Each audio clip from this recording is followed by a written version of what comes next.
독자 여러분 안녕하십니까? 시도 때도 없는 뉴스 시대뉴의 송보입니다. 오늘의 주요 뉴스입니다.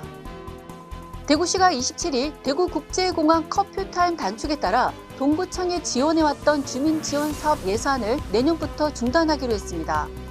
커퓨타임이란 공항 인근 주민들의 항공기 소음 피해를 줄이기 위해 야간에 이착륙을 제한하는 제도입니다.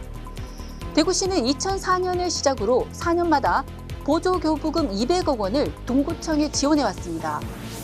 대구시가 지원을 중단키로 한 것은 지난해 11월 시행된 군소음 보상법에 따라 국방부에서 보상을 하고 있기 때문입니다.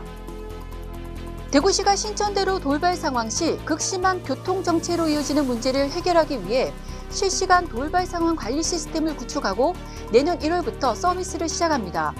AI 기반의 카메라가 돌발 상황을 자동으로 파악하는 돌발 상황 관리 시스템은 지난해 신천대로 진출입 부근 16개 지점에 구축했습니다.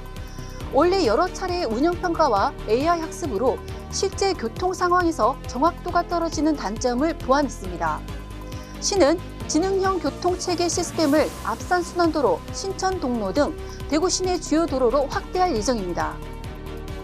이명박 전 대통령이 사면 복권됩니다. 형 집행이 정지돼 치료를 받고 있는 이 전 대통령은 15년의 자녀 형기뿐만 아니라 아직 내지 않은 벌금 82억 원도 면제받습니다.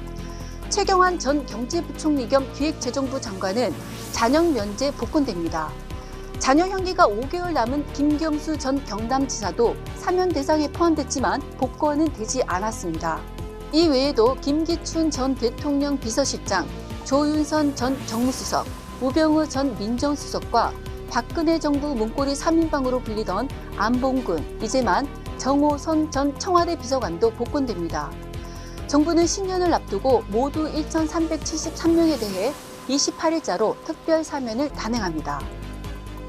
대구도시철도 1호선 영천금호읍 연장 사업이 기획재정부 예비타당성 조사 대상 사업으로 선정됐습니다.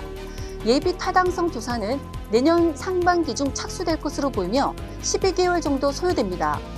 경제성 분석, 지역균형 발전 등을 종합적으로 고려하는 종합평가에서 0.5점 이상의 점수를 획득하면 사업 추진이 최종 확정됩니다. 영천 시민들은 사업이 확정되면 대구 군부대 이전은 물론 대구, 경산, 영천을 잇는 광역교통망 구축으로 교통 편의가 획기적으로 개선될 것으로 기대하고 있습니다. 부동산 정보 서비스 업체 부동산 R124는 대구의 내년 아파트 입주 물량을 36,059가구로 집계했습니다. 전국의 입주 물량은 30만 5,949가구입니다. 대구의 입주 물량은 지방에서 가장 많으며 전국 17개 시도 중 세 번째입니다. 입주 아파트의 절반 이상인 1만 8,900가구가 재개발, 재건축 정비 사업으로 공급됩니다. 대구에서 한 해의 정비 사업으로 1만 가구 이상이 공급되는 것은 내년이 처음입니다. 대규모 아파트 입주는 가뜩이나 공급 과잉으로 어려움을 겪는 대구 주택시장에 큰 부담이 될 것으로 보입니다. 경북 칠곡군 백혈병 소녀가 손흥민 선수의 월드컵 16강전 골 세레머니로 원했던 손가락 7포즈가 소아암 어린이 응원에 사용됩니다. 한국백혈병 어린이재단 서선원 사무총장은 지난 26일 왼손으로 숫자 7을 그리는 럭키 7곡 포즈로 기념 촬영을 하며 소아암 아동을 격려하는 챌린지를 시작했습니다.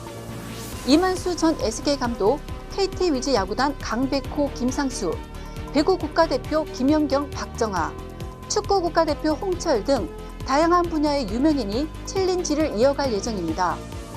럭키 7곡은 칠곡군의 첫 글자 7이 행운을 의미하는 숫자 7과 발음이 같은 데서 출발한 것으로 긍정의 힘이 행운과 성공을 부른다는 의미입니다.